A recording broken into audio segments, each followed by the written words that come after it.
Hello everyone, welcome to our channel Firefighting Engineering।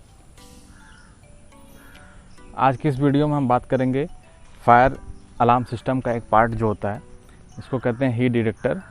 उसके installation के बारे में बात करेंगे, how to install detector manually at seat on site पे किस तरीके से इंस्टॉल करते हैं उसके बारे में हम बात करेंगे।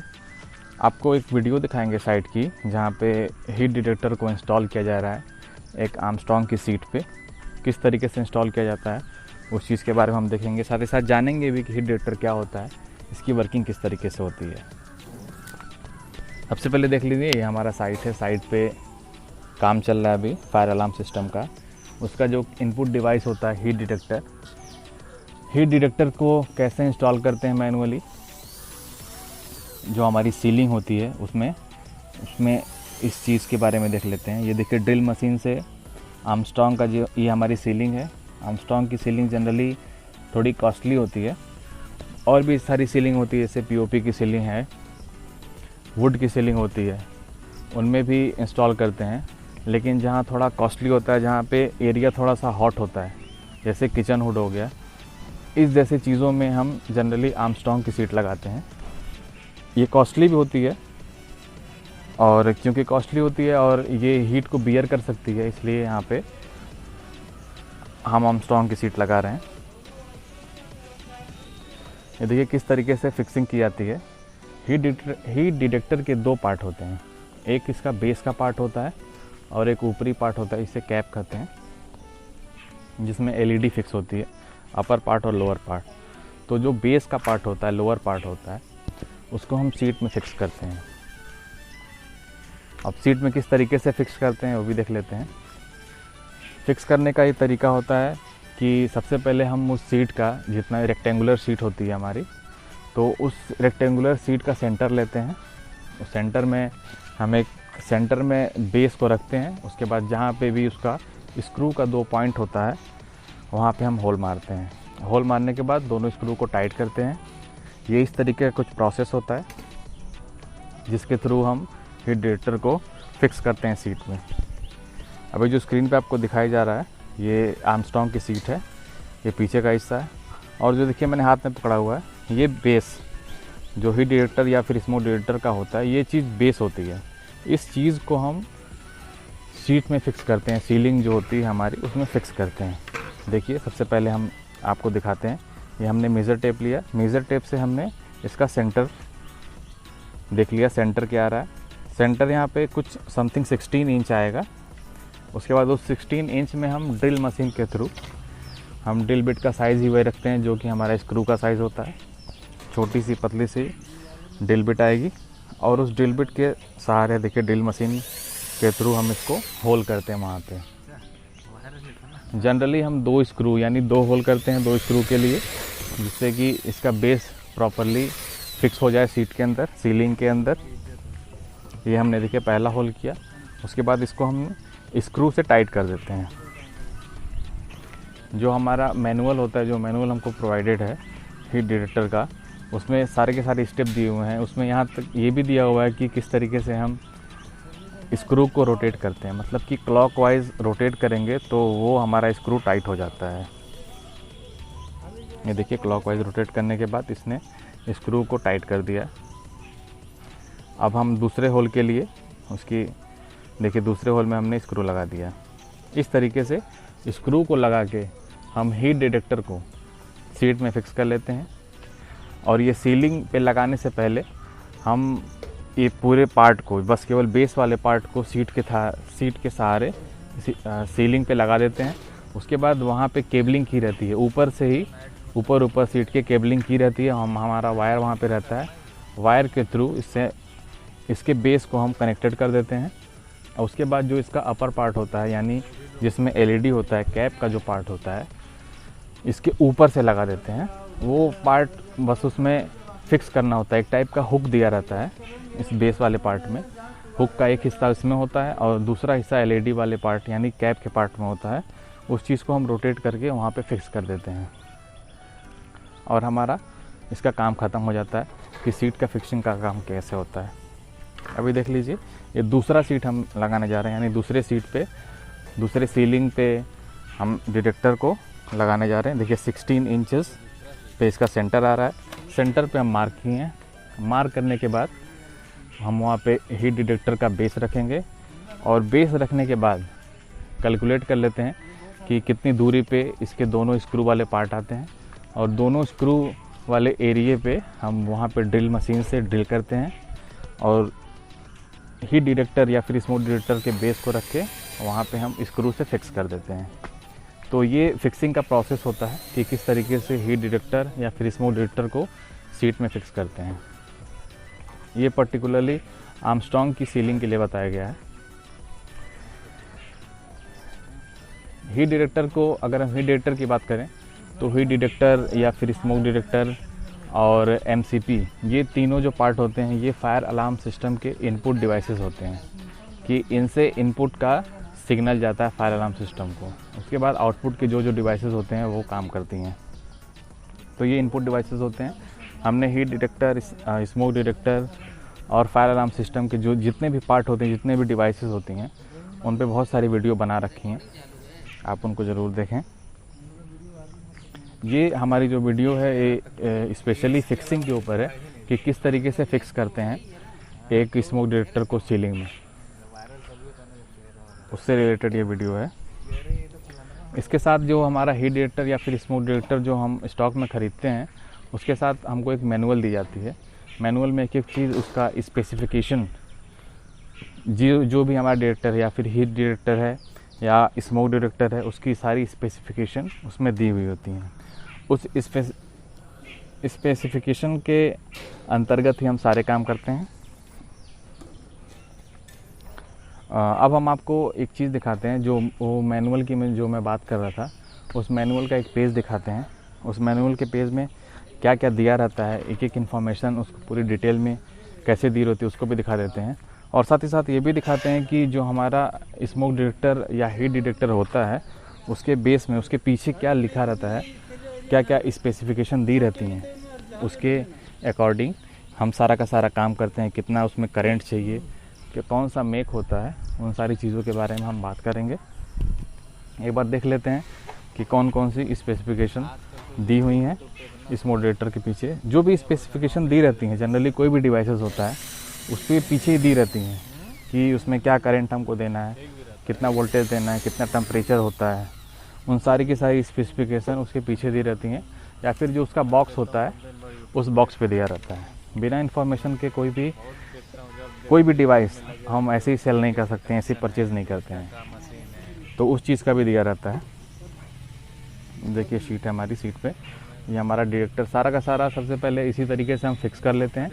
उसके बाद इसको हम साइड पे जहाँ भी इसको लगाना होता है आर्मस्ट्रॉन्ग की सीट को वहाँ पे रख के पहले फिर वायरिंग का काम कंप्लीट करते हैं। उसके बाद नीचे का जो कैप का हिस्सा होता है, कैप को हम बाहर से फिक्स कर देते हैं। ये सारे प्रोसेसेस होते हैं। इन बिटवीन हम सारा का सारा काम करते रहते हैं। देखिए किस तरीके से इंस्टॉल हो रहा है। ये आज दिन भर हमारे साइट पे इसी का फिक्सिंग होगा। जितने भी सीलिंग है, जहाँ जहाँ भी सीलिंग है वहाँ पे लगाया जाएगा। डिस्टेंस की हम इसे बात कर लेते हैं। डिस्टेंस हमने यहाँ पे जनरली 5 से 6 मीटर का डिस्टेंस रखा है एक हीट डिटेक्टर से दूसरे हीट डिटेक्टर के बीच में। डिस्टेंस पर्टिकुलरली हम ज़्यादा ही रखते हैं क्योंकि उतनी दूर का ये एरिया कवर कर लेता है। जिस तरीके से स्प्रिंकलर का डिस्टेंस हम रखते हैं, एक स्प्रिंकलर से दूसरे स्प्रिंकलर के बीच की डिस्टेंस जो हम 3 मीटर रखते हैं, उसी तरीके से इतना कम डिस्टेंस पे इसको नहीं रखते हैं। इसको डिस्टेंस इसकी थोड़ी ज़्यादा रखते हैं, 5 meter 7 meter up to 10 meter तक भी कहीं कहीं हम रख देते हैं। तो ये उतना एरिया कवर कर लेता है क्योंकि इसका काम बस केवल अलार्म को इंडिकेशन देना होता है और अलार्म बजने लगता है। ये देखिए अभी जो मैं हाथ में जो अभी स्क्रीन पे आपको दिखाया जा रहा है, ये स्मोक डिटेक्टर है। स्मोक डिटेक्टर देखिए अग्नि मेक का है, अग्नि सिक्योरिटी डिवाइसेस। स्मोक डिटेक्टर में 2 टाइप के डिटेक्टर होते हैं, एक ऑप्टिकल होता है, एक आयनाइजेशन टाइप का होता है। ये जो पर्टिकुलर है ये ऑप्टिकल टाइप का है। ये देखिए इस तरीके का है। ये जो अभी मैंने हाथ में पकड़ा हुआ है ये अपर पार्ट है। इसी चीज़ को हम सीलिंग पे सीलिंग के ऊपर जो हमारा बेस बना हुआ आता है उसी बेस पे हम इसको लगा देते हैं। ये देखिए ये अपर पार्ट है इसमें देखिए एलईडी लगी हुई है। यही एलईडी एक पर्टिकुलर टाइम इंटरवल के बाद ब्लिंक करती रहती है। ये देखिए वाइट शेप में है, वाइट कलर होता है इसका। इसमें देखिए लिखा हुआ डू नॉट पेंट, मतलब इसको ऊपर से आपको पेंट करने की ज़रूरत नहीं होती है। ये अपर हिस्सा है, जो ऊपर का हिस्सा है। देखिए इसमें ऑप्टिकल स्मूथ डिटेक्टर लिखा हुआ है विथ बेस। इसका बेस हमने सीलिंग पे ऑलरेडी लगा रखा है। इस पर देखिए इसकी स्पेसिफिकेशन दी हुई है, जैसे कि देखिए सप्लाई दिया हुआ है 9 to 13 VDC। इसमें वो सबसे ऊपर देखिए मॉडल नंबर दिया हुआ है जो कि है HS2222L, ये मॉडल नंबर है। इसमें करंट भी दी हुई है कि कितना करंट हमको रखना है, कितना वोल्टेज देना है, ये सारी चीज़ें हमको दी हुई है। उसके बाद ये देखिए हमारा ये जो हमने पार्ट पकड़ा हुआ है, ये देखिए हीट डिटेक्टर का ये बेस है। देखिए इसमें लिखा हुआ है हीट डिटेक्टर। इसका मॉडल नंबर देखिए लिखा हुआ है HS1112L।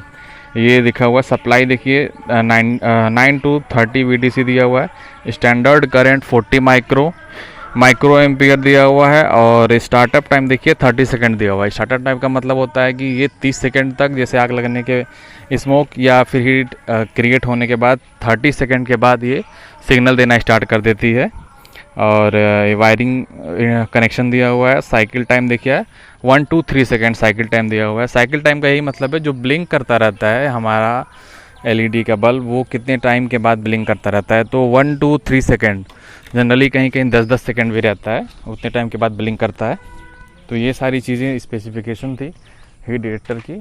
और उसके बाद उससे पहले हमने डिस्कशन किया है स्मोक डिटेक्टर के बारे में, जो जो स्पेसिफिकेशन थी उसके बारे में। ये देखिए मैनुअल दिया हुआ है। मैनुअल इस तरीके से दिया हुआ, मैनुअल में सारी चीज़ें दिखा हुआ है। बेस वायरिंग इन्फॉर्मेशन दिया हुआ है कि किस तरीके से हम वायरिंग, जो बेस का हमारी वायरिंग होता है उसको किस तरीके से वायरिंग करते हैं, इस चीज़ के बारे में दिया हुआ है। और install the detector on the base, base को किस तरीके से हम इंस्टॉल करते हैं सीट पे और कहाँ कहाँ से उसकी वायरिंग करते हैं, उस चीज़ के बारे में दिया रहता है। ये इस तरीका देखिए एक पूरी एक फिगर बना के दिखाया उसमें। और टेस्टिंग का एक ग्राफ दिया हुआ कि कैसे टेस्टिंग है, डिटेक्टर ऑपरेटिंग चार्ट के साथ दिया हुआ है। और सबसे लास्ट में नीचे कुछ नोटिस दिए रहती हैं कि किस किस चीज़ों का हमको ध्यान देना चाहिए। जो फायर अलार्म सिस्टम होता है उसके अंतर्गत किन किन चीज़ों पे हमको ध्यान देना चाहिए, क्या क्या हमको चीज़ें करनी चाहिए, उसके बारे में दिया हुआ है। स्मोक डिटेक्टर की सेफ्टी या फिर मेंटेनेंस से रिलेटेड ये सारी बातें दी हुई हैं। अब हम बात कर लेते हैं, एक बार फिर से देख लेते हैं कि क्या क्या उसमें मैनुअल में दिया रहता है, किस किस बेसिस पे हम काम करते हैं। अब हम देख लेते हैं कि किस तरीके से इसको इंस्टॉल करते हैं। सबसे पहले का क्या काम करते हैं देख लेते हैं। Fasten the base on the ceiling by screws. जो बेस होता है स्मोक डिटेक्टर या फिर फायर डिटेक्टर का, उसको हम सीलिंग पे किस तरीके से टाइट करते हैं उस चीज़ के बारे में दिया है। वो चीज़ हमने ऑलरेडी डिस्कस कर चुका है कि किस तरीके से हम उसको सीलिंग पे टाइट करते हैं। उसके बाद जो हम अगला प्रोसेस करते हैं वो क्या है, aim the indicated sign of detector at that base, then tighten the detector by clockwise rotation. जैसा कि मैंने पहले बताया कि जो हमारा बेस होता है उसको बिल्कुल ठीक से लगाते हैं ताकि जो हमारा अपर पार्ट होता है उसमें ठीक से टाइट हो जाए।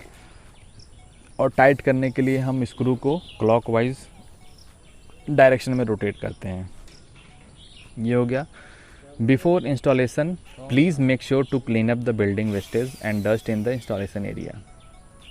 जहाँ भी हम इस चीज़ को इंस्टॉल करते हैं तो इंस्टॉल करने से पहले हमको एक चीज़ मेक श्योर कर लेनी चाहिए कि वो पर्टिकुलर एरिया बिल्कुल साफ़ होना चाहिए। ऐसा ना हो कि हम इसको इंस्टॉल कर दें उसके बाद हम उसकी क्लीनिंग करवा रहे हैं तो डस्ट वगैरह जो अगर उड़ के जाती हैं, अगर हम स्मोक डिटेक्टर के पास चली जाती हैं, उस एरिया में अगर चली जाती हैं तो ये अचानक से साउंड को इंडिकेशन दे देता है और पूरा अलार्म सिस्टम ये ऑपरेट करने लगता है। तो इस फॉल्स अलार्म से बचने के लिए हमको वो पर्टिकुलर एरिया पहले ही क्लीन कर लेना चाहिए। इस चीज़ का हमको खास ध्यान देना चाहिए। और जैसे कि एलईडी के पार्ट्स क्या होते हैं उसको मैंने पहले ही बता दिया है। सबसे ऊपर एलईडी दिया होता है, जो स्मोक डिटेक्टर के पार्ट होते हैं सबसे पहले एलईडी दिया रहता है। डिटेक्टर हेड जो ऊपर का पार्ट होता है उसको डिटेक्टर हेड कहते हैं। जो सबसे नीचे का पार्ट होता है उसको बेस कहते हैं। बेस में दो जगह दी होती है वायरिंग के लिए, एक होता है शॉर्ट अलाइनमेंट मार्क और एक होता है लॉन्ग अलाइनमेंट मार्क। ये दोनों चीज़ें दी होती हैं। और एक रेक्टेंगुलर शेप का एक हुक टाइप का एक जगह होता है जो कि एक दूसरे से फिक्स किया जाता है। जब हम अपर पार्ट और लोअर पार्ट को एक दूसरे के करीब लाते हैं तो उसको रोटेट करते हैं तो वो हुक एक दूसरे को पकड़ लेता है, जिससे कि अपर पार्ट और लोअर पार्ट यानी कि बेस और डिटेक्टर हेड एक दूसरे से कनेक्टेड हो जाते हैं और सिग्नल मिलता रहता है। तो ये सारा प्रोसेस होता है सीट को एलईडी यानी एलईडी का जो बेस होता है उसको फिक्स करने का। इस तरीके से हीट डिटेक्टर या फिर स्मोक डिटेक्टर एक दूसरे से कनेक्टेड रहते हैं। तो ये सारी चीज़ें हो गई उससे रिलेटेड। अब हम बात कर लेते हैं कि क्या क्या नोटिस दिए रहती हैं। नोटिस के बारे में देख लेते हैं कि कैसे कैसे उसका मेंटेनेंस करते हैं। सबसे पहले नोटिस, जैसे पहले नोटिस हम ध्यान रखते हैं, the product should not be installed in the extreme hot और cold high wind speed surroundings. ऐसी जगह पे हमको इंस्टॉल नहीं करना चाहिए उसके बहुत करीब, जहाँ पे बहुत ही ज़्यादा ठंडी या फिर बहुत ज़्यादा गर्मी हो। मतलब इन चीज़ों से हमको थोड़ा दूर रखना चाहिए। और ऐसी जगह से भी बचना चाहिए जहाँ पे बहुत तेज़ हवा चल रही हो, मतलब तूफ़ान वाला एरिया ना हो। ऐसी जगह पे इंस्टॉल करने से हमको बचना चाहिए। दूसरा जो नोटिस है, the detector needs to be tested once every month. हर महीने इसकी टेस्टिंग करनी चाहिए। 1 महीने पे इसकी टेस्टिंग ज़रूर कर देनी चाहिए कि हमारा हीट डिटेक्टर या फिर स्मोक डिटेक्टर पर्टिकुलरली वर्क कर रहा है कि नहीं। और एक और नोटिस है, the product can prevent and reduce the disaster caused by fire but if can not guarantee absolutely safety. Besides using the product correctly, the user is advised to take all necessary precautions for safety and enhance safety consequences in daily life। ये चीज़ उसमें बताई है। अगर in case कुछ ना कुछ अगर wiring में दिक्कत आती है या फिर किसी चीज़ में दिक्कत आती है, अगर इन केस अगर डिटेक्टर वर्क नहीं कर रहा है तो हमको उस केस में MCP का यूज़ करना चाहिए। MCP का यही काम होता है, अगर जिस एरिया पर्टिकुलर एरिया में अगर आपको आग दिखाई दे रही है और वहाँ पे फिक्स किए हुए डिटेक्टर वर्क नहीं कर रहे हैं यानी सिग्नल नहीं दे रहे हैं अलार्म सिस्टम को, तो आपको उस पर्टिकुलर ही डिटेक्टर को चेंज कर देना चाहिए। उससे पहले MCP को हमको दबा के उस पूरे साइट पे सबको अलर्ट करना चाहिए कि इस पर्टिकुलर एरिया में आग लग चुकी है। ये सारी चीज़ें करते हैं। बहुत बार फॉल्स अलार्म भी आते हैं तो उस हीट डिटेक्टर को हमको चेंज कर देना चाहिए। मेंटेनेंस में ये सारे काम करने चाहिए। हर महीने इसके मेंटेनेंस करनी चाहिए, उसको चेक करना चाहिए, उसकी टेस्टिंग कर देनी चाहिए किसी भी दिन 1 महीने में, जिससे हमको ये पता रहता है कि कौन सा डिटेक्टर काम कर रहा है, कौन सी डिवाइसेस नहीं काम कर रही हैं। इन चीज़ों के लिए हमको हर महीने इसकी सर्विस के लिए इसकी टेस्टिंग कर देनी चाहिए। तो ये सारा पार्ट था हीट डिटेक्टर या फिर स्मोक डिटेक्टर को कैसे फिक्स करते हैं और उनसे रिलेटेड जो भी जानकारियाँ थी उसके अगर ये बारे वीडियो में। आपको पसंद आई तो इसे लाइक करें और कमेंट करके अपनी राय दें और चैनल को सब्सक्राइब करना ना भूलें। आज के लिए बस इतना ही। मिलते हैं आपसे जल्दी ही एक नए वीडियो में। Thank you so much.